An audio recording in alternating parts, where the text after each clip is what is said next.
días a todos. Muchas gracias a Luis porque en efecto somos experimentados, casados con 8 días de estar casados.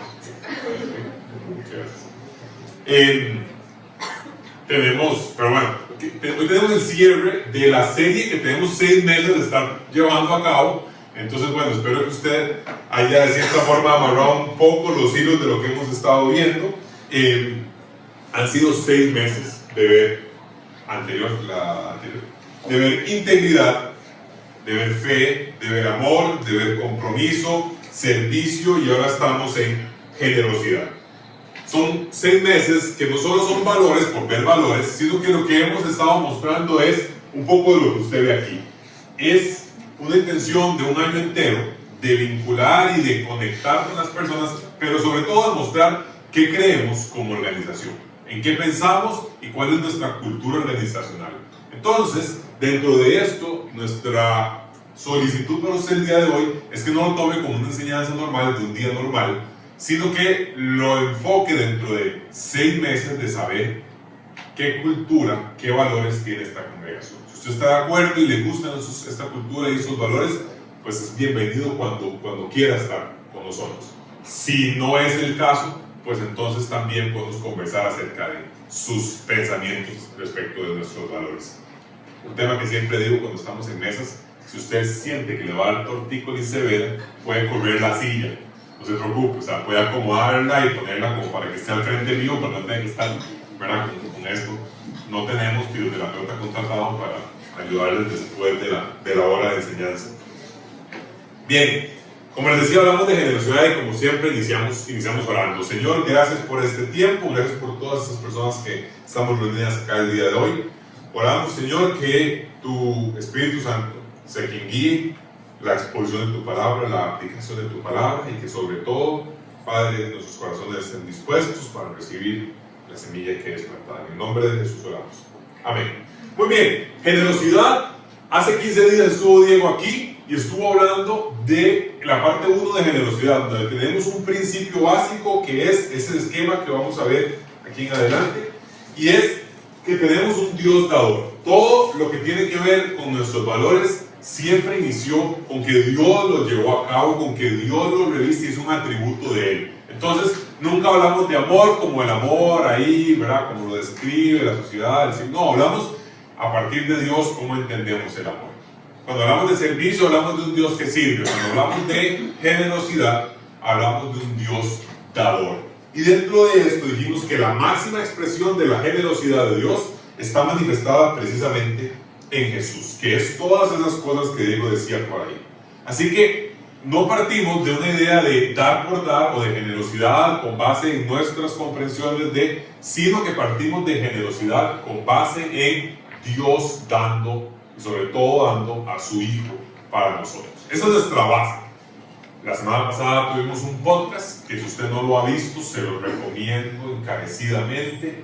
El podcast que tuvimos la semana pasada, que está en nuestra página de YouTube y de demás canales digitales, habla acerca de nuestra posición teológica en relación con la figura del diezmo.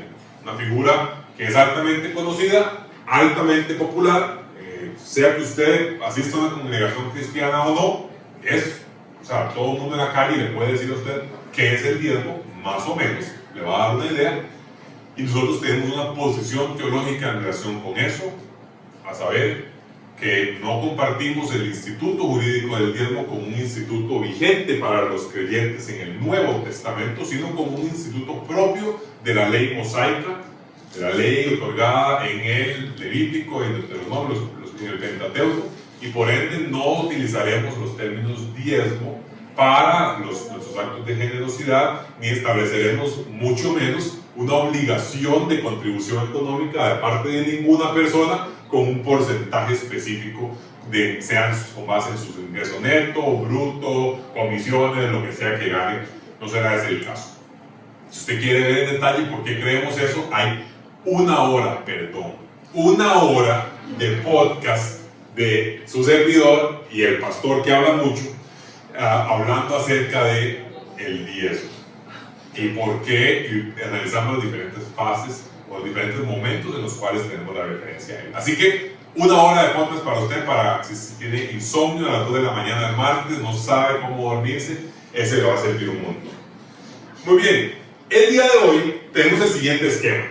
Y tengo el orgullo de decir que tenemos 3 PR para que usted se acuerde con facilidad. Vamos a hablar de principios de generosidad, vamos a hablar de la práctica de la generosidad y por último tenemos una sección que no me corresponde a mí, le corresponde a Lucy, acerca del producto, el resultado de la generosidad y cómo lo manifestamos y cómo lo evidenciamos. Así que, si usted no se acuerda de la parte final, acuérdese de 3 palabras: principios, práctica y producto. Muy bien, comencemos por los principios. Hoy vamos a estar, si usted trajo su Biblia, 2 de Corintios, la segunda carta de Pablo a los Corintios, capítulo 8. Si usted trajo su Biblia, es un momento para abrirla. Estamos en nueva versión internacional. Si usted trajo su celular, es un momento para abrir el celular en 2 de Corintios, capítulo 8, versículos 1 al 7. ¿Ok? Bien, ya todo el mundo lo tiene. Permítanme que les cuente un poquito el contexto. Lo primero de 2 de Corintios es que es una trama. 2 de Corintios no es la segunda carta que Pablo escribe a los Corintios. Probablemente sea la 4ª carta que Pablo le escribe a los Corintios. El tema es que se perdieron algunas. Entonces, es la segunda que tenemos en orden, eso sí, definitivamente. Pero no es la segunda carta en general que se escribió porque las mismas cartas hacen referencia a otras en las que sabemos que hay contenido que posiblemente no sabemos. Así que esto es como una conversación de WhatsApp y estamos leyendo algunas partes de esta conversación, de estos chats precisamente.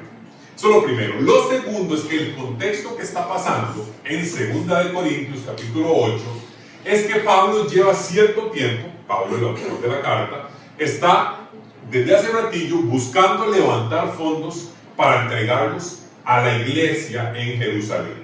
Recuerde que Jesús murió en Jerusalén.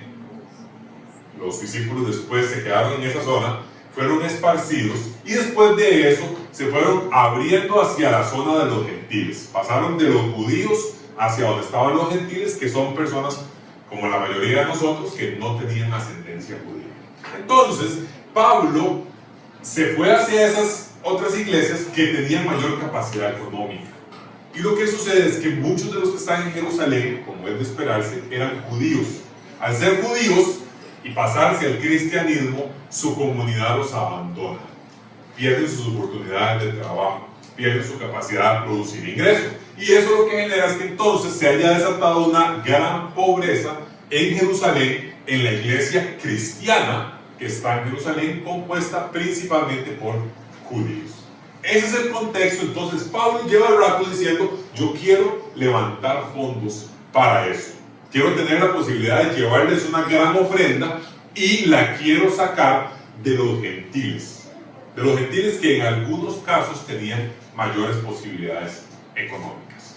Y entonces, con base en esto, sucede la segunda carta a los Corintios en este esquema. La segunda carta a los Corintios tiene un esquema general que es Pablo hablando de su ministerio, ensanguchada está esta parte de la generosidad y luego viene Pablo con algunos temas biográficos y personales que vienen posteriormente. Nosotros nos vamos a encargar de la mitad del sándwich, una partecita del centro, justo sobre este estímulo a la generosidad que Pablo presenta. Así que, si gustan, leamos 2 Corintios 8, del 1 al 7. Dice: ahora, hermanos, queremos que se enteren de la gracia que Dios les ha dado a las iglesias de Macedonia. En medio de las pruebas más difíciles, su desbordante alegría y su extrema pobreza abundaron en rica generosidad. Soy testigo de que dieron espontáneamente, tanto como podían, y aún más de lo que podían, rogándonos con insistencia que les concediéramos el privilegio de tomar parte en esta ayuda para los santos.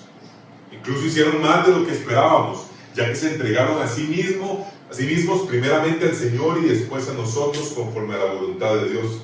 De modo que rogamos a Tito que llevara a feliz término esta obra de gracia entre ustedes, puesto que ya la había comenzado. Pero ustedes, así como sobresalen en todo, en fe, en palabras, en conocimiento, en dedicación y en su amor hacia nosotros, procuren también sobresalir en esta gracia de Dios. Lo que vamos a hacer hoy es lo siguiente. Vamos a revisar el pasaje, vamos a establecer unos principios que nos enseñan en relación con la generosidad y cómo dar, y después vamos a ver esos principios aplicados a relaciones que tenemos usted y yo, la gran mayoría, relaciones de vida, relaciones de familia, y con base en eso entonces después nos vamos a enfocar en aplicaciones prácticas. ¿Ok? Principio número 1 y más importante de todos, para mí este es el más esencial. La generosidad, el poder dar, es una gracia de Dios. Lo repito una vez más, dice, la generosidad, el poder dar, el tener la posibilidad de dar, es un regalo de Dios, es un don de Dios, es una gracia de Dios. El hecho de que usted pueda dar algo ya es en sí algo que Dios le está regalando a usted. No el objeto como tal que usted está dando, sino el acto de dar es en sí algo que Dios le está regalando, que Dios le está dando a usted. Así que la gracia como tal procede o a veces se manifiesta en nuestra generosidad. Y eso es esencial, usted lo puede ver en el versículo 1. Queremos que se enteren, aquí podría haber dicho, queremos que se enteren del montón de plata que dieron, o queremos que se enteren del montón de recursos que dieron. Pero lo que dice es, queremos que se enteren de la gracia que Dios les ha dado a las iglesias de Macedonia. O sea, ¿qué es lo que está diciendo? Queremos que ustedes sepan lo que Dios está haciendo en esta gente. ¿Y qué hizo esta gente? Dar. Ok, sí, en efecto está sucediendo la generosidad, pero el tema originario, la causa efectiva del dar, no es el buen corazón, no es que todos son buenas personas, no es que tienen mucha plata y les sobraba, era que Dios estaba generando una gracia en ellos mismos. Aquí esto va a ser un punto esencial, usted lo ve en el 1, usted lo ve en el 4, que dice que es que les rogaban que les concedieran el privilegio de tomar parte, y en el 6 le rogaron a Tito que llevaran esta obra de gracia a Filisterio. La gracia, el regalo inmerecido de Dios, estaba actuando. Así que este debería ser el enfoque que cambia la actitud respecto de cómo pensamos generosidad. Seamos sinceros, la mayoría de la gente cuando habla de generosidad y de dar, la gran mayoría damos como con la mano cortica, ¿verdad? O sea, usted no extiende el brazo como cuando le van a dar algo y no, usted es más probable que usted saca la billetera, ¿verdad? Y la pone aquí y saca un poquito y puede que dé un toquecito, porque hay una idea social de que dar es para babosos. ¿Para qué va usted a dar? Con lo que cuesta ganarse la platica y ahora usted la va a dar. No, jamás en la vida, ¿verdad? Esa sensación, este concepto social, hace que vivamos en una cultura en la cual dar no es cosa del día a día. Piense en qué tanto usted ve acciones de liberalidades, de gratuidades, de actos de dar espontáneos en su día a día. Piense, trate de ubicarlo en su casa, trate de ubicarlo en su familia, trate de ubicarlo en su trabajo. Cuando usted ve que alguien dio algo así como por darlo, hay que como darle un poquito a la cabeza, ¿no? Para pensar, sí, bueno, hace como 2 años también pasó, sí, yo vi a esa persona. Porque nuestra cultura no establece el dar como un elemento de gozo, positivo, de alegría. ¿Cómo ve el dar? Lo ve el dar como, es que toca, entonces hay que dar, pero voy a llevarle eso a este man porque toca. Ni qué decir si es con iglesias, ahí sí que ya, ¿verdad? Éramos muchos y parió la abuela. Porque llega a ser más complicado todavía. Si usted no conocía ese dicho, bienvenido a Santana cuando guste. Salitral de Santana. Aunque ahí le dicen salifar. Entonces, la actitud con la que nos aproximamos al dar es el primer punto del cual tenemos que partir. Porque la actitud social y la actitud de 2 Corintios 8 es completamente diametralmente opuesta. La actitud social es un que madre toca, y la actitud bíblica es entiéndase que es que Dios les está regalando a ustedes esa posibilidad de dar. O sea, esto es como que Dios le llevara a usted un regalo y le dice, tome, y usted lo abre y dice, chance de dar. ¡Wow! Y usted dice, ¡uf, qué bueno! gran oportunidad y la agarra y va y la ejecuta. Entonces cambia drásticamente la actitud con la que tenemos que pensar acerca de cómo damos. Versículo 1, versículo 4, versículo 6. Versículo 2. ¿Cuál era el principio 1?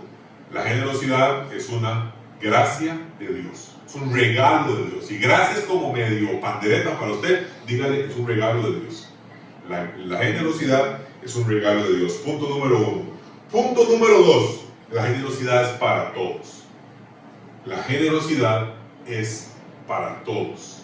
Eso lo que quiere decir es que no es solo generoso la persona que tiene un montón de plata en el banco.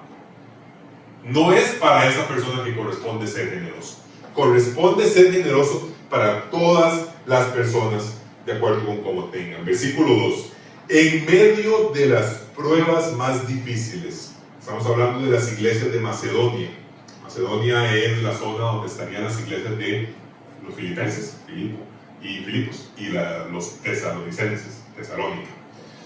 En medio de las pruebas más difíciles, estas iglesias, su desbordante alegría y ojo, y su extrema pobreza. Entonces, pongan atención a lo que hay en ese contexto. Hay alegría, sí, pero hay pruebas difíciles y extrema pobreza. Muy probablemente las pruebas difíciles se refieren a algo diferente de la extrema pobreza. O sea, están faltos de plata y algo más está pasando. Tal vez dificultades con, qué sé yo, con que los están persiguiendo, con que tampoco hay comida, con que la cosecha se perdió, lo que sea. No sabemos exactamente. Pero lo cierto es que además de que hay falta de plata, hay falta de algo más. Alguna otra prueba. Y eso entonces genera una situación en la que podríamos decir, socialmente lo que diríamos todos, la gran mayoría es, aguanta, vamos a estar tranquilos. Hay momentos para todo, no se preocupe. Versículo 2 dice, en medio de todo esto, abundaron en rica generosidad. El principio hay que siempre saber balancearlo con un tema de mayordomía. La generosidad no es tontería, no es insensatez. No debería usted tomar este versículo y decir, si yo tengo que dar todo y tirar todo, y agarro el carro y se lo regalo aquí a Jairo, y luego Paula y yo a pata a la choza, y lloviendo y nos cayó un rayo y nos morimos. O sea, no es la intención, no es un poco dramático, pero la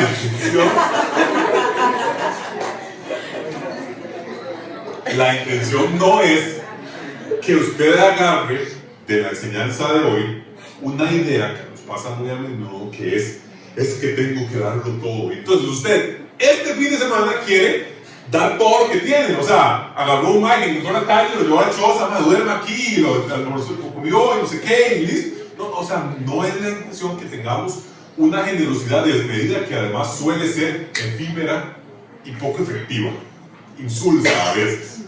La intención es que todas las personas, independientemente de su estatus económico, tienen la posibilidad de dar, de alguna manera.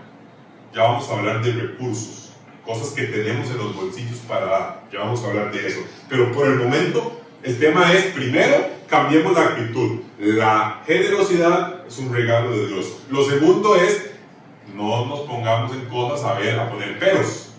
La generosidad es para todos.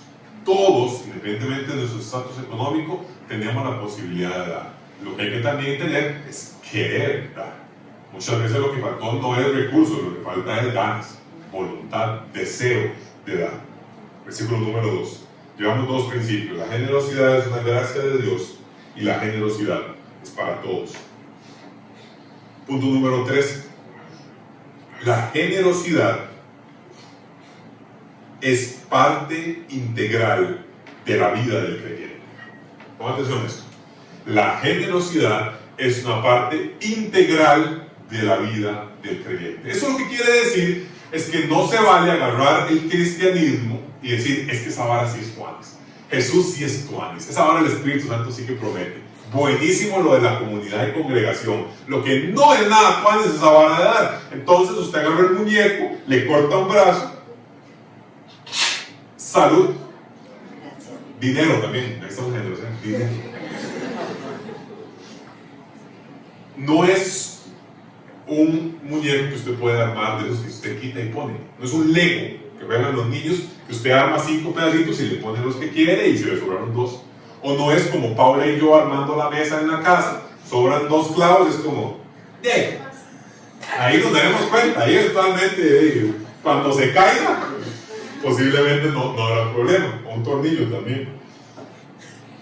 No, el cristianismo, Jesús quiere, cuando lo dijo con claridad, dijo en Lucas 14, el que no se niega a sí mismo no puede ser mi discípulo. Y cuando se dijo se niega, es agarre todo lo que usted cree que usted piensa que es bueno y aprenda de lo que yo digo que es bueno. Y eso involucra todo, eso involucra sí la ira y el carácter y todas esas cosas que tenemos también, pero involucra también la plata. E involucra también la billetera, involucra los recursos que tenemos, porque a veces tenemos activos, mucha solidez, no tenemos tanta liquidez, pero tenemos mucha solidez y podemos ponerlos como tal. La generosidad no es un opcional que usted le pone, como cuando usted va a una cadena de restaurantes famosa y le dicen que si quiere aguacate extra, le cobran 6,000 colones por un pedazo de aguacate. Y usted dice que sí, porque qué rico aguacate. La generosidad es parte del combo. ¿Quiere el combo? Sí, se lo vendemos completo. ¿No quiere esta parte? No le vendemos el combo, qué pena. No es un opcional. Ahora, usted dice, yo puedo ser cristiano sin ser generoso. Usted puede tener la salvación y haber nacido de nuevo y tener el Espíritu Santo, pero eso necesariamente hace que seamos transformados también en cuanto al manejo de nuestros dineros, de nuestros bienes, de nuestros recursos. La generosidad es una, y este va a ser el siguiente punto, ya casi avanzamos, es una muestra de la vivencia del Evangelio.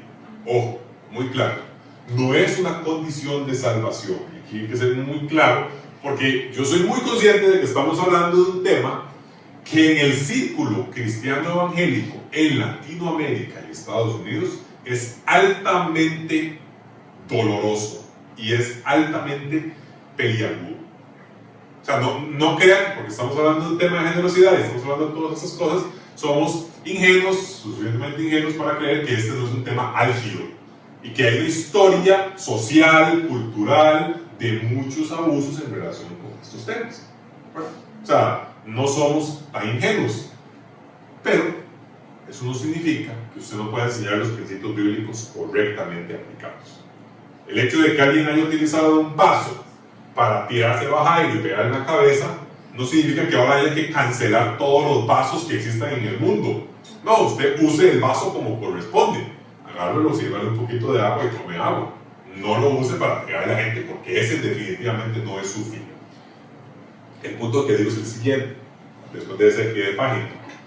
Ha habido personas que se han dado a la osadía de predicar que si usted no da, y casi siempre con un porcentaje mínimo específico, su salvación podría estar en riesgo.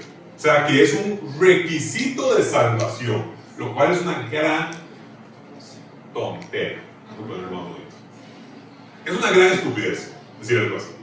Las personas que están diciendo ese tipo de cosas, porque lo han dicho, deberían sentarse y nunca más enseñar la Biblia en sus vidas. Porque simplemente están no comprendiendo la obra de Jesús de manera plena. La obra de Jesús es un regalo, es una gratuidad, es el acto de generosidad por excelencia. ¿Cómo es que en la obra usted y yo tenemos que entonces sumarle de nuestros cinquitos 10 pesos, 15 pesos, para que ya termine de hacerse correctamente? O sea, Jesús hizo toda la obra, pero si usted no paga 10,000 pesos, entonces no cuenta, no vale.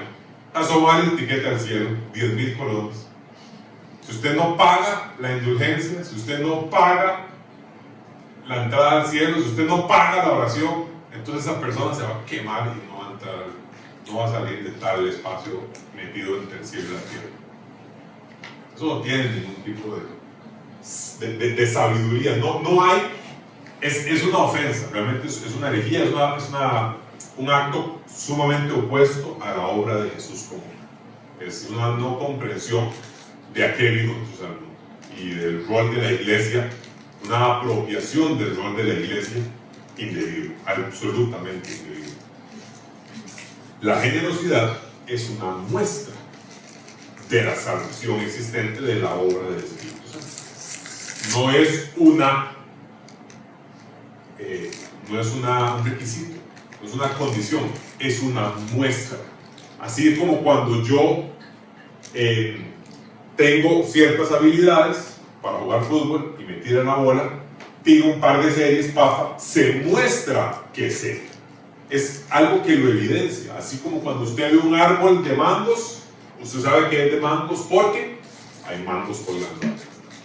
Pero no dice, mira que ven árboles de sandías. No, usted dice, es de mangos porque, uno, los árboles de sandía no existen, y dos, los mangos están colgando. La generosidad es una gracia de Dios. La generosidad es para todos. Y la generosidad es una parte integral de la vida del creyente. No es un opcional, no es un pedacito que usted le suma o le resta, según usted desee. Pasemos, ya vemos del 1 al 7. Perdón, hice una pequeña omisión.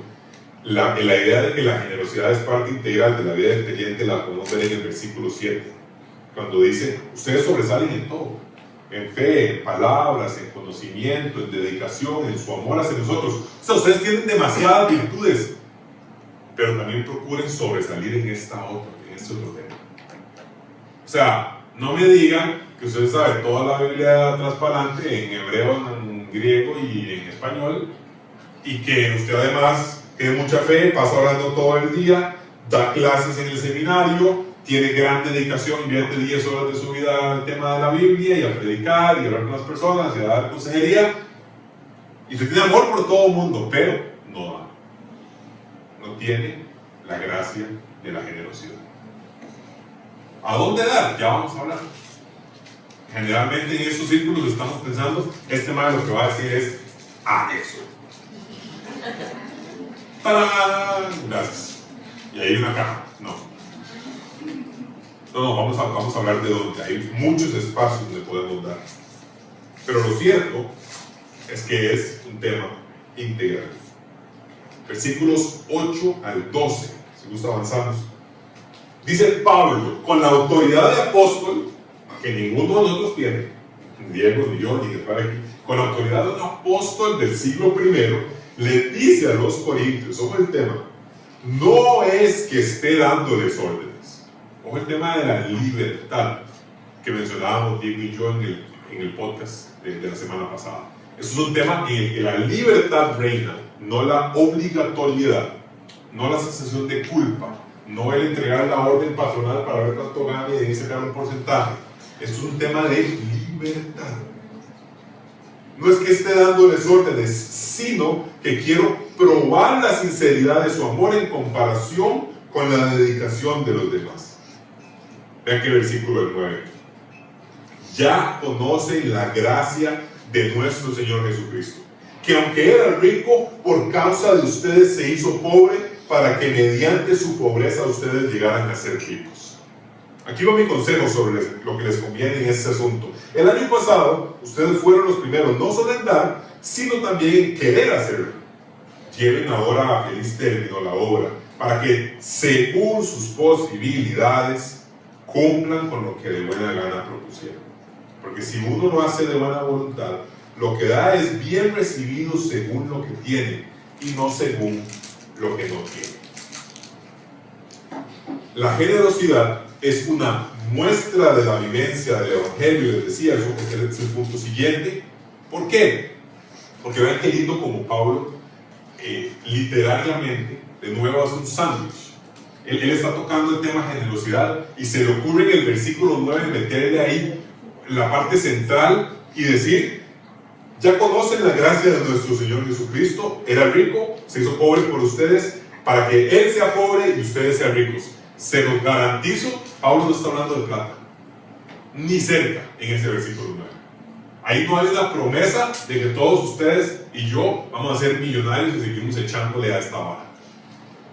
Ni cerca, ni cerca, ni cerca, ni cerca. Esta es un uso del contexto económico financiero para presentar el Evangelio con claridad.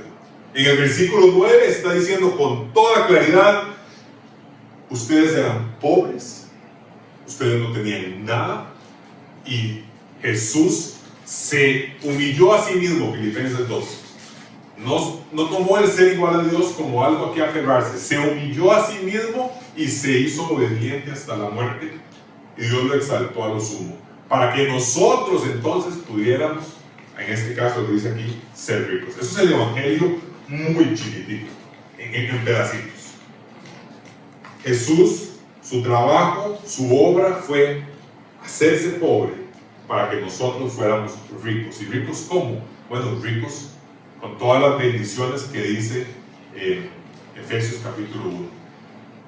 A Dios que nos ha dado toda bendición espiritual que está disponible. O sea, ustedes que han sido bendecidos con todas las bendiciones espirituales, a Él damos las gracias, dice Efesios capítulo 1. Mediante la obra de Jesús, mediante su pobreza, ustedes y yo fuimos ricos. Pie de página, importante, porque estamos hablando de dinero. Ya hablamos de que hay ciertos elementos teológicos en los cuales tenemos nuestras posiciones. Lo segundo tiene que ver con el llamado evangelio de prosperidad. La sensación de que, o la idea, promulgada desde hace como 50, 60 años con mayor fuerza en el continente americano, primordialmente, de que los cristianos deben ser millonarios. Deben tener una gran cantidad de prosperidad financiera, económica, porque es una muestra de su estatus como cristianos verdaderos. Eso es un evangelio que se ha predicado de manera generalizada y no creas, bastante popular y es bastante expandido. Nosotros somos abiertamente, no solo nos abstenemos de predicar en contra, de predicar a favor de este tema, de predicar que los cristianos debamos ser millonarios, sino que los instamos a ustedes, los instamos a nosotros mismos a leer, a informarse sobre el tema para activamente desmentir, activamente atacar cualquier idea de un evangelio falso que va en contra del verdadero evangelio, diciendo cómo vivió Jesús, mostrándonos cómo lo entendió la iglesia del siglo I. El evangelio que se predica hoy en día, lamentablemente en este país y en otros lugares, en ciertas zonas, por supuesto, no en todo lugar, sería visible para alguien del siglo I, absolutamente visible, para alguien que tiene 5 o 10 años de que vio a Jesús, ascendió al cielo y ahora ellos están viviendo, continuando la vida, y alguien llega y le dice, es que tenemos que ser ricos, porque le diría, no, qué pena, qué pena, la verdad es que no hay chance. O sea, que eso sea una obligación, que usted deba ser millonario para comprobar su carácter de cristiano, y si usted entonces no está siendo millonario es porque o estás en pecado o porque no estás cumpliendo con los mandatos de Dios, eso, qué pena. O sea, no tiene ni pie ni cabeza bajo una comprensión del evangelio en la cual el dinero, el amor al dinero es raíz de todos los males, en la cual no se puede servir a dos amos, no se puede servir a Dios y a Mamón, a Dios y al Dios del dinero. Solamente cuando la comprensión general del Nuevo Testamento sobre el dinero es bueno, pero peligroso. Buen recurso, se puede tenerlo, es un muy buen recurso, una gran herramienta, pero es súper peligroso. Diría mi madre, jala más que una yunta de bueyes. Jala.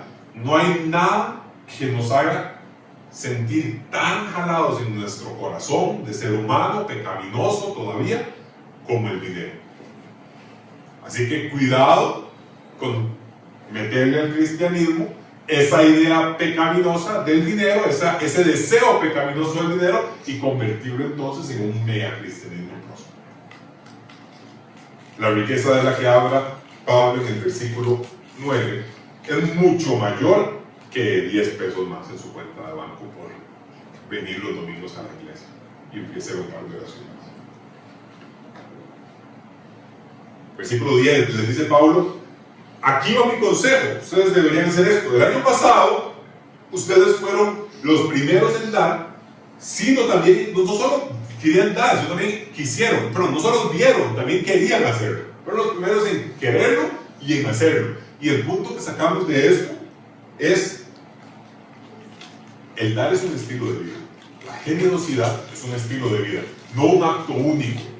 Porfa, no salga de aquí pensando que usted puede ir a dar 500,000 pesos a tal asociación del Sapito Verde y quedarse un año, entonces ya cumplí mi cuota, estoy.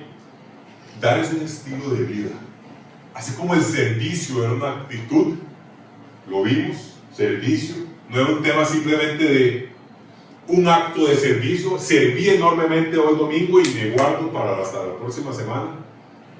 De la misma manera, la generosidad es una actitud, es un posicionamiento de la mente que busca las posibilidades, las oportunidades de ser generoso. ¿Con dinero? Sí. ¿Con otros recursos? Sí. Es una actitud, no un acto único. Es recurrente, lo hacemos a menudo. Versículo 12, si usted lo hace de buena voluntad, lo que da es bien recibido según lo que tiene, y no según lo que no tiene. Y el versículo 11 decía, lleven a feliz término la obra para que según sus posibilidades. Tema esencial acá, ubique sus recursos. Ubique sus recursos. ¿Cuáles son sus recursos? Métase las manos a la bolsa y diga, yo en mis bolsillos tengo, algunos tienen dinero, otros tienen mucho tiempo, otros tienen capacidades intelectuales, otros tienen habilidades manuales, otros son buenísimos armando cosas, otros tienen capacidad de servir y de acomodar y de organizar, otros no saben hacer nada, pero son buenísimos administrando lo que les llega. De lo que les llega, en eso sí lo administran y de ahí se produce. Revise cuáles son los dones que Dios le ha dado. No sea como el siervo o el mayordomo infiel que no puso sus talentos a la obra. Simplemente los guardó y se quedó ahí y dijo, no voy a hacer mayor cosa. No. ¿Cuáles son sus talentos? ¿Cuáles son sus dones? ¿Es usted bueno enseñando? ¿Es usted bueno predicando? ¿Es usted bueno compartiendo con la gente? ¿Es usted bueno escuchando y dando consejo? ¿Tiene usted muchos activos financieros? ¿Puede dar económicamente? ¿Puede apoyar a personas que estén realizando la obra del ministerio? ¿Pueden ayudar también a personas que estén en necesidad? ¿Cuáles son sus activos? ¿Cuáles son sus recursos? Búsquese en el bolsillo. Trate hoy, en este momento, durante la tarde, de pensar qué tiene en la bolsa. Cuando lo saque, trate de ver cómo lo puede poner en práctica. Porque todos ustedes y todos nosotros tenemos recursos. Aunque estemos unos pelados, no valemos un 5, tenemos recursos para poner en práctica. Si usted lo hace de buena voluntad, lo que da es bien recibido según lo que tiene y no según lo que no tiene. Y por último, para cerrar, hemos visto los siguientes principios.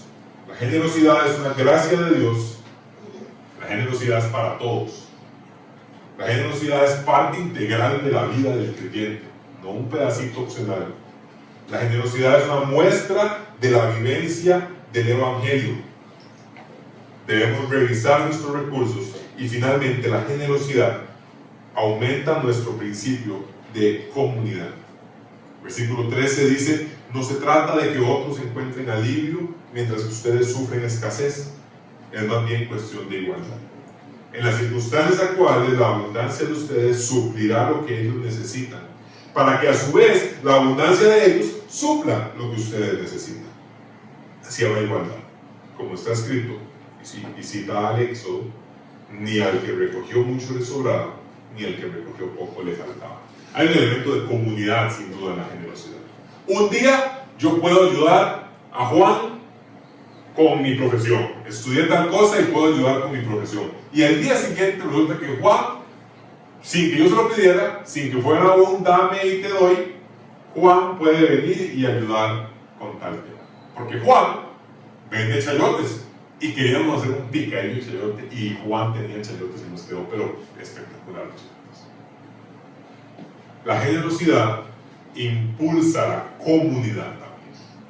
Y es uno de los espacios donde también podemos ser retados a dar. ¿Cómo vemos todos estos principios que acabamos de tocar en los principios de la generosidad? ¿Dónde en la Biblia encontramos encontramos circunstancias y donde en nuestra vida encontramos cómo manejarlos, cómo llevarlos a cabo, cómo ponerlos en práctica. Yo le voy a dar 5 escenarios donde podemos poner en práctica los principios. Usted me dice qué le parece. ¿Qué le parecen los escenarios? No qué le parece si le gusta o no la idea de ponerlo en práctica, sino qué le parecen los escenarios. El número 1 es un tema en el que, como les decía, tengo amplia experiencia. 8 días de casado, 0 peleas registradas, récord. 0 peleas, 8 días de casado. Así que con mi amplia experiencia vengo a hablarles con autoridad plena de la vivencia del matrimonio. A todos ustedes, señores con 40 años de casado, por favor escúchenme, porque viene el conocedor a hablar. Un elemento esencial, no de 8 días de casado, de prepararme, yo digo con intencionalidad, y comenté con Pablo, yo Pablo se montó en el bote y le dimos los dos juntos a este tema, era el capítulo de Efesios 5 que habla de la relación esposo y esposa. Ese pasaje es nuclear, central, es anticultural a nuestra realidad del siglo XXI, absolutamente contracultura, pero es la Biblia y nos muestra cómo deben funcionar los temas. Si usted no lo conoce, el pasaje de Efesios 5 es el que habla de cómo debe relacionarse el esposo con su esposa, cómo debe relacionarse la esposa con su esposo. Y oiga esto, y por qué no es un tema de siglos antiguos y cuando se inventaron, tiempos de chispa. Pablo dice, eso es una imagen de Cristo y la iglesia. O sea, es eterno. O sea, eche de tierra toda idea que digas, antes la gente era así. No, antes la gente sí tenía muchos comportamientos inadecuados, sin duda alguna. Pero la idea básica, de nuevo, lo del vaso, no lo usen para tirarle a la gente a la cabeza, úsenlo para tomar agua, porque para eso sí funciona. La idea básica es, esposas, su don, su dar a sus esposos, honra, respeto. Honra y respeto a sus esposos. Sean generosas en dar honra y respeto a sus esposos. Y si están ennoviadas y ya se van a casar pronto, ojalá pronto los inviten, porque qué todas. Pero esto es un Friday. Si se van a casar pronto, comencemos a profundizar en ese tema. Trate de ser generoso con honrar a su esposo. Sea generosa con honrar a su esposo. Sea generosa con respetarlo. O sea, trate no solo de como aguantárselo, no solo el mínimo necesario para, no solo con esto salgo y me la juego. ¿Qué tal si usted trata de honrarlo en sus lugares? Hablaba en Proverbio 31 de que en las puertas de la ciudad el esposo de la mujer virtuosa era también alabado, y en las puertas de la ciudad, que era donde se veían los temas legales importantes en esos tiempos, el esposo también era conocido. Ella hablaba bien de su esposo. ¿Qué tal si usted honra, respeta a su esposo de manera activa, con intencionalidad, no solo como de ahí, sí, yo no le pego, no, o sea, está bien que no le pegue a su esposo, pero como honrarlo en serio, honrarlo con sus palabras, o respetarlo? Este tema, posiblemente, si tuviéramos más generosidad, si hubiera más generosidad, y más matrimonio se conservaría. Pero comienzo por la esposa, porque, como siempre lo he dicho y en algún momento lo conversé con claridad, en estos dos temas, en esta dualidad, a quien le pone una que yo digo, hijo de Dios, ¿cómo vamos a hacer para jugar en esa mejenga? Porque está bien difícil. Es al hombre. La carga pesada, la imagen, la analogía que es como un golpazo en la cara, es para el hombre. Porque dice, esposos, amen a sus esposos, como Cristo amó a la iglesia y se entregó por ella. O sea, si eso usted no lo reta, eso era durante mis 8 días de casado y tiempo previo de comprometido, el mensaje más retador para mí. Y era, no solo ame a su, en ese momento, futura esposa y actual esposa, sino como Cristo amó a la iglesia y se entregó por ella. O sea, esté dispuesto a dar su vida. Y lo he dicho en otras ocasiones, lo repito, como Cristo amó a la iglesia. Si usted cree que ahí cabe un poquitito de abuso, de dominación, de parársele en la cabeza, tiene que volver a leer el Evangelio y ver cómo Cristo amó a la iglesia, porque bajo ninguna circunstancia más fiel posible que se logró. Claro, más que se logró, que era el 100%. Cuando la iglesia se comportaba malísimo, lo buscaba por interés, Cristo la siguió amando y continuó la voluntad. Así que seamos retados, esposos, hombres, en ser generosos en nuestro amar a las esposas, como Cristo amó a la iglesia. O sea, que en esa parte podamos decir, es que todo lo que tengo lo estoy dando ahí. Ahí sí estoy quedando, pero ya destruido plenamente. Toda mi energía, todo lo que puedo dar en amar a la esposa. En todas las circunstancias del matrimonio. Esposo y esposa. Permítanme que veamos el siguiente, no todo el mundo está casado. Los siguientes dos usualmente sí nos aplican a todos. Padres e hijos. Y aquí quiero hablar de esta relación en dos direcciones. Quisiera hablar de arriba a abajo y de abajo a arriba. De arriba a abajo, padres e hijos. Yo no soy papá. Entonces, si tenía nula autoridad en el A, mínima, aún menor todavía en el B. Pero sí soy hijo. Y soy un hijo ya con 20 y tantos años, no con 6 años. O sea, usted comienza a caer en cuenta de las cosas que sus papás hicieron. Usted comienza a agarrar madurez, comienza a tener más claridad acerca de las cosas que sus papás le han dado en sus actos de generosidad. Entonces, agradezco que mi madre hoy no está aquí porque está con sus niños para contar un par de historias infidentes. Número 1 tiene que ver con mi mamá. Mi mamá, su principal don, su principal regalo, fue que mi mamá fue quien, a mi hermano y a mí, que no está tampoco presente. Bueno. Sí, ya le pegué un colorazo. A mi hermano y a mí, mi mamá nos presentó a Jesús. O sea, nos dio el mayor de todos los regalos, el mayor de todos los dones posibles, que era conocer a Jesús.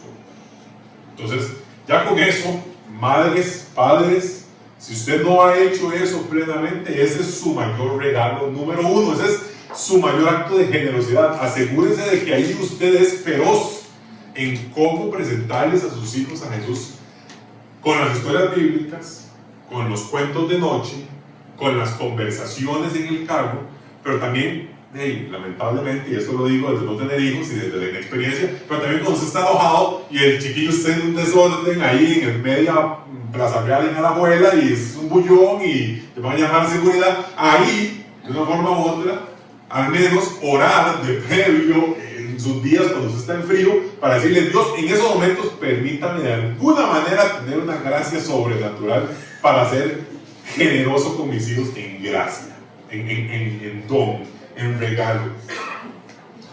Mi madre, además de darnos ese regalo, por supuesto, número 1 y más importante de todo, en el caso mío particular, me dio tiempo, que es un gran recurso que todos tenemos la misma cantidad, 24 horas. Algunos estamos más ocupados, otros estamos menos ocupados, pero sin duda tenemos tiempo. Y este regalo de tiempo se vio manifestado de muchas maneras. La primera fue perseguirme hacia el portón porque no quería comer, entonces ir con el pepino hasta el portón, 30 metros allá en la entrada, y luego regresar, ¿verdad? Para que no me muriera de hambre, pero también poner unas bolitas ahí, estimulación temprana, y yo no sé qué, dice que hacía que para aprender algo. Mi papá dice que no aprendí nada, mi mamá dice que sí, obvio, porque tengo como 3 años de ese trabajo, tiene que decir que sí, pero lo cierto es que su don, su regalo, su acto generoso fue el tiempo. Un ejemplo típico era, yo de niño jugaba ajedrez, lo cual no es una sorpresa para nadie, pues es un gran ñoñazo. Entonces, yo jugaba ajedrez, me metí mucho en el tema, jugaba torneos, no sé qué, etcétera, etcétera, y mi mamá me acompañaba. O sea, imagínense lo que es ir todo un fin de semana a ver partidas de ajedrez. Todo el fin de semana, o sea, sábado salíamos a las 8 de la mañana, regresábamos a las 8 de la noche, domingo salíamos a las 8 de la mañana, regresábamos a las 8 de la noche después de jugar partidas que duraban 4 o 5 horas. Mi mamá no tenía, o sea, se hizo amiga de todo el mundo, obviamente, pues conoce a mi mamá. Entonces le hablaban hasta las paredes, hasta los árbitros, hasta los jugadores cuando estaban jugando, y yo, mamá, no voy a hablar porque está jugando. Y me acuerdo que se llevaba sus libros de la universidad, estaba sacando la licenciatura en el momento. Me acuerdo también de estar cerca de jugar una partida muy, muy importante en el momento, para el nivel en el que estaba, y estaba muy nervioso, y me agarraba la ansiedad, y entonces me acuerdo de salir de la partida. Yo siempre fui muy inquieto, entonces dejaba la partida ahí, y uno cuando juega ajedrez, usted desarrolla la habilidad de acordarse cómo está el tablero, no tiene que verlo, digamos, o sea, usted me dice cómo está, y yo le digo sí, tal cosa, en fin. Entonces yo me iba, no pasa nada, no me iban a hacer ninguna trampa, y me iba donde mi mamá, y entonces me acuerdo de pedirle que si podía orar por mí en ese momento. Y eso me daba una paz y una tranquilidad para seguir jugando después. Vean, no le voy a decir que era un toque raro de chamán, y yo después ya ganaba, y Dios me decía la jugada, no, o sea, nada de eso. No hubiera sobrenaturalidad en el sentido de lo que sucedía después. La sobrenaturalidad estaba en la paz y en la presencia de mi mamá. Todo un fin de semana, que además no era uno, los torneos duran 9 rondas, son 2 fines de semana mínimo, a 4 partidas por fin de semana.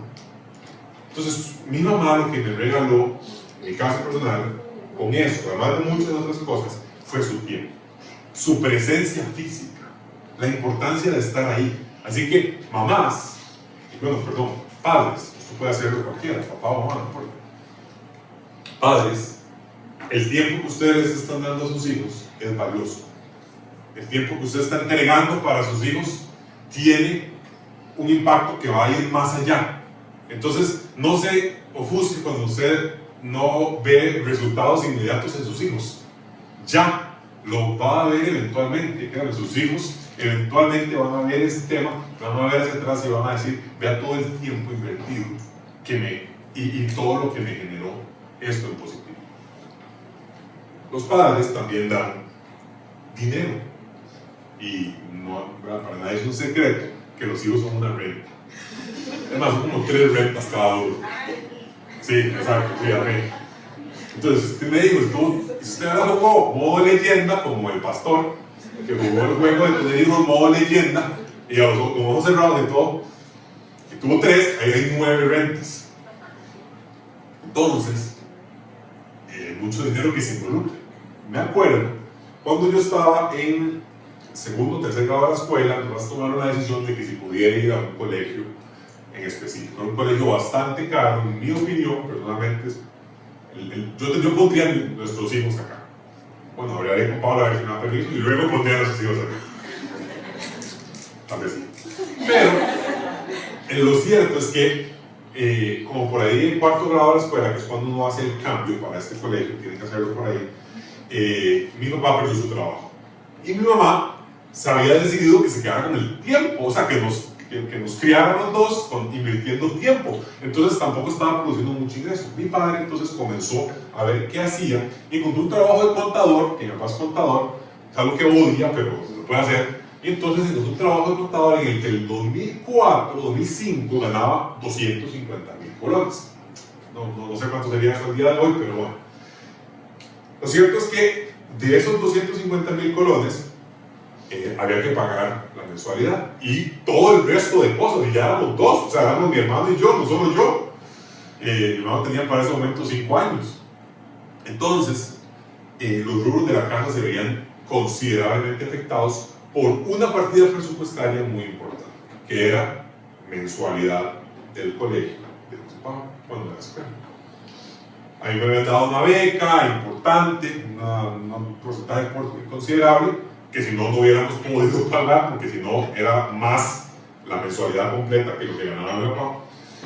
Pero lo cierto es que me acuerdo de estar jugando, estábamos en la calle al frente de mi casa mejengueando, porque yo tenía 11 años y los niños de 11 años usualmente mejenguean. Entonces estábamos mejengueando hasta que se acabara el día, sudado, no sé qué, y entonces jugando fútbol, no sé qué, todo el tema, eso que ustedes, ¿verdad? Ahí se acababa el partido cuando se acababa el sol, ese era el árbitro. Y estábamos tocando balón, mi papá trabajaba muy cerca y para ahorrar el dinero, entonces se iba a pie. Y entonces me acuerdo estar yo jugando aquí, jugando con mis amigos y ver hacia arriba, que hacia una cueva, en la casa de mis papás, había una cuesta hacia arriba, y entonces me acuerdo de ver hacia arriba y ver a mi papá caminando hacia abajo. Y me acuerdo que yo de niño, la percepción que tuve fue, qué lindo ver a mi papá. Qué lindo porque ya viene y no sé qué, y una gran alegría de que ya lo voy a abrazar. 2005, tenía 11 años. Muchos años después, yo, por alguna razón, la imagen me llega a la cabeza, la recuerdo, y recuerdo que la imagen de mi papá no era de gozo, alegría y triunfalismo. Mi papá venía caminando abajo de la cuesta así, con la mirada hacia abajo, con el semblante caído.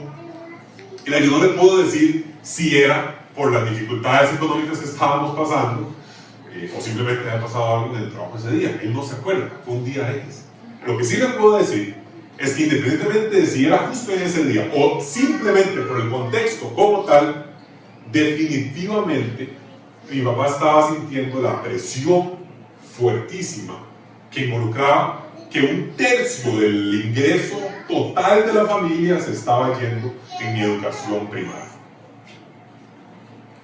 Y eso generaba obviamente sobre la familia una gran cantidad de consecuencias. Cuando yo recuerdo el momento, muchos años después, yo digo, qué vaciló. Un niño de 11 años lo ve con una gran alegría, pero es un momento sumamente menos de pensamiento, reflexión y un poco de tristeza. Era un momento de mucha dificultad económica.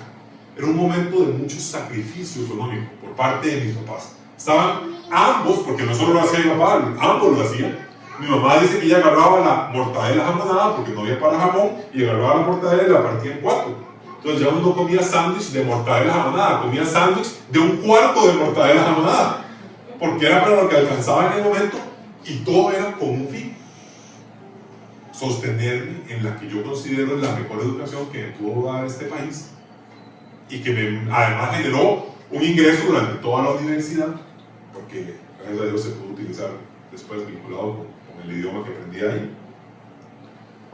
Pero el punto final es, padres e hijos, su esfuerzo económico no es en vano.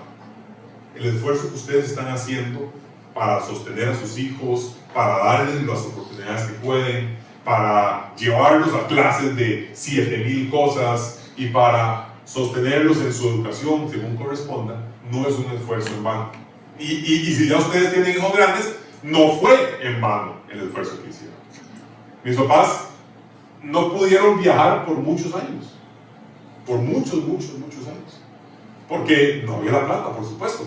Mientras que todos mis compañeros tenían una gran cantidad de dinero, todos viajaban 3 o 4 veces al año, y pues nosotros no hacíamos eso. Entonces la realidad dentro de todo es, padres, cuando el dinero falta, a menos de que se esté desperdiciando, obviamente, 7 cuentas de Netflix, pero si el dinero está bien utilizado, bien administrado, y estamos un poquito ahogados, estamos un poquito tallados, no es un esfuerzo en vano si se está invirtiendo en sus hijos. Si es una inversión para que sus hijos puedan tener un futuro, vale la pena. Es una inversión para que ellos puedan tener un mejor porvenir que el que usted tuvo, vale la pena el esfuerzo que usted está haciendo. Y si usted ya crió hijos, vale la pena el esfuerzo que hizo en otro momento. Pero los hijos, en otro momento de vida, cuando crecemos, también podemos retribuir a los padres. También tenemos, y aquí estoy hablando entonces ahora a los hijos, hay una gran cantidad de hijos acá presentes.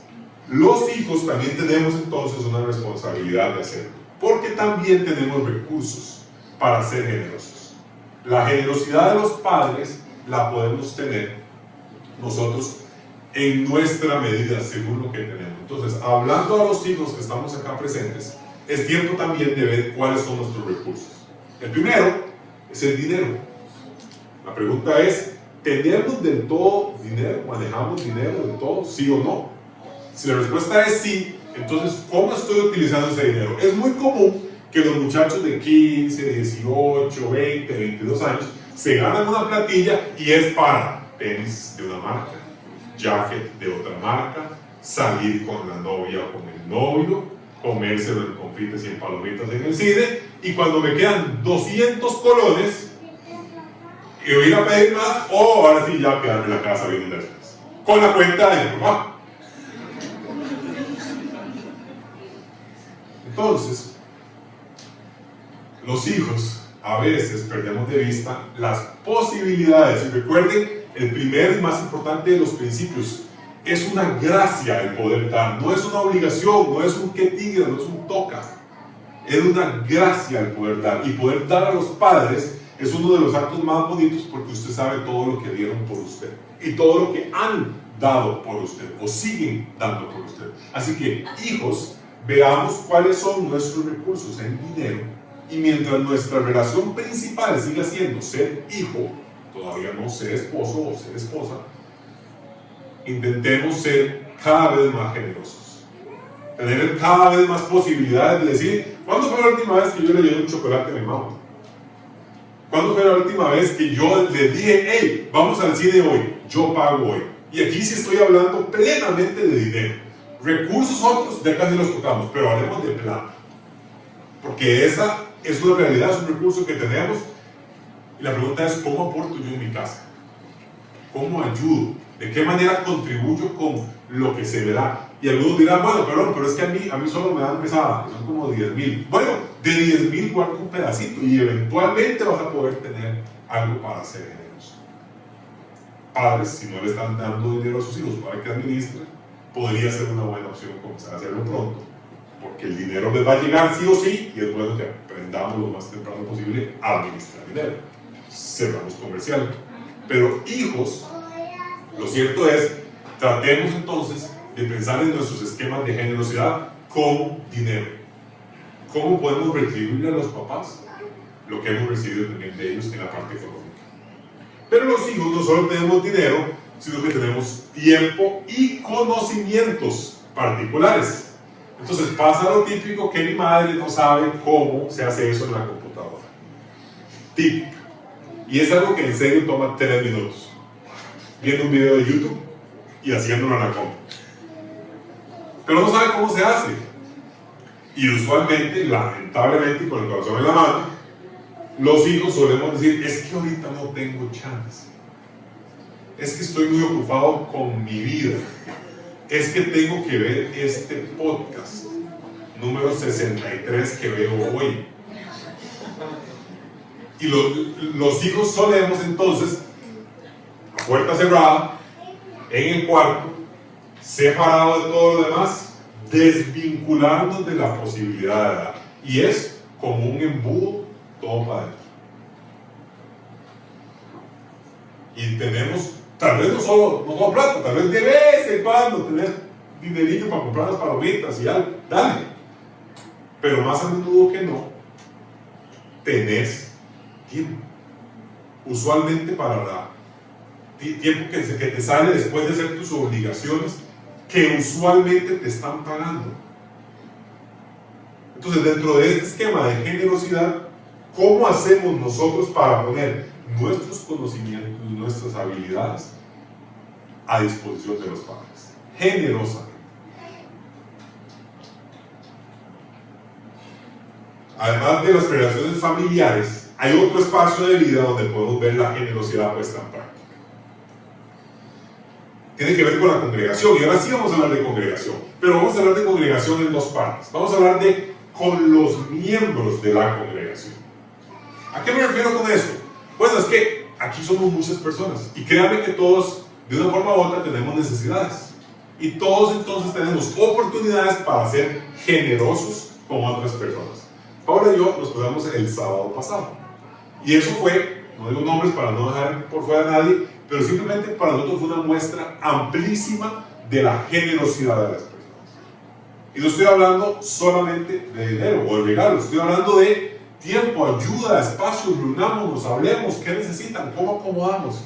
Fue un tema lindísimo de poder ver la celebración y el regocijo en los ojos de la gente vinculados a un tema de generosidad. Y como digo, de verdad, no por los regalos, no por el dinero, no por regalos, no por cosas, no por lo de la casa, por el tiempo, por la entrega, por yo les ayudo con esto, podemos coordinar esto. Mira, esto es un tema, y lo digo simplemente porque lo tenemos muy presente y porque recién sucedió. Por favor, no sienta que en esta congregación queremos que los que se paran aquí reciban todo el apoyo de los demás. No, para nada. La intención más bien es cómo podemos servirnos entre nosotros. Ve a la gente que está a su alrededor, ve a los que tienen usted a la par, qué tanto conocemos las necesidades de la gente para poder decir, es que yo sé hacer eso. Usted sabe que yo sé pegar esos dos cables y ponerlos en la casa y ayudarlos para que no se le queme el frente, para que usted no se queme de camino, traiga una electrocutada. Es que miras que yo tengo un par de blogs en la casa que me sobraron de encima de la construcción. Aquí está todo, póngalos. Con eso amarra un poquito el zacate que se le está cayendo para que le ponga ahí un temita ahí, un jardín. Los miembros de la congregación también pueden ser servidos por nuestra generosidad. Pero para eso, número uno, hay que conocer a los miembros de la congregación. Y dos, hay que saber cuáles son sus necesidades. De lo contrario, va a estar bastante difícil. Pero entonces, ¿cómo podemos con nuestros regalos, con nuestras bendiciones, con nuestros recursos, servir, ojo, a los miembros de la comunidad? No es al pastor, ¿también? Al pastor, claro que sí, porque usualmente se lo cortan, ¿no? Por ejemplo, el pastor y todo para otra gente y el pastor nada, y vuelve aquí. El pastor también, pero el pastor como un miembro de la comunidad, así como cualquier otro que esté sentado en esta mesa. O sea, sin un rango mayor, que sea Don Diego, el Santísimo, no. O sea, Diego, el pastor. Especialmente la familia. Pero entonces, ¿cómo podemos servirnos nosotros? ¿Cómo podemos ayudar? Por eso les digo que hagamos la intencionalidad de que esto no se trata de nexo. Sí, nexo de este esquema, pero no nexo como lo pensamos, no nexo como el espacio donde tenemos las cuentas bancarias de la asociación Nexo, no, Nexo como la gente, ¿verdad? Nexo como nosotros, los miembros de la congregación. Y finalmente, también, por supuesto, podemos ser generosos con y le llamé así, con la institución de la congregación. La institución de la congregación es el término para decir la organización civil formal que de una forma u otra coordina y administra este esquema, esta negación, ¿verdad? Y de nexo como comunidad. O sea, lo que usualmente llamaríamos dar a la iglesia, pero está bastante mal usado el término. Si usted así lo desea, también su generosidad puede verse vinculada y puede ponerse en práctica con nexo como tal. Justo hoy vamos a hacer un reporte de nuestras finanzas. Vamos a hacer un acto de integridad. Vamos a mostrarles plenamente cómo han venido sus recursos, cómo se han utilizado, cuáles son nuestros gastos, de qué manera los tomamos. Y queremos enseñarles números, de verdad vamos a enseñar no solo estructura, sino que también vamos a enseñar números, para que usted los pueda ver, para que seamos transparentes con gastos e ingresos. Y así usted pueda saber de qué manera además puede ser generoso. El último punto que quisiera tocar en relación con esto es la institución de la congregación, el nexo como una opción, pero usted también puede dar a misioneros, también puede dar organizaciones cristianas no eclesiales, para eclesiales, también puede dar a asociaciones que buscan el desarrollo de la obra de Dios. O sea, esta no es un monopolio, no hay ni un porcentaje mínimo obligatorio ni un monopolio de nexo. Lo instamos a dar aquí, si usted se siente cómodo y va a ver que también tenemos gastos que son reales, que este lugar no nos lo regala, sí. Pero, si usted también quiere diversificar su generosidad con misión, aquí nadie le va a decir que no. Aporte al desarrollo de la obra de Dios de las maneras que usted sienta más cómodo. Eso sí, siempre solicite que le rindan cuentas para ver que su inversión esté bien utilizada, para ver que usted no está regalando plata porque está regalando. Y hoy entonces queremos nosotros hacer eso, rendir cuentas con el dinero que ustedes y nosotros hemos entregado por los últimos meses.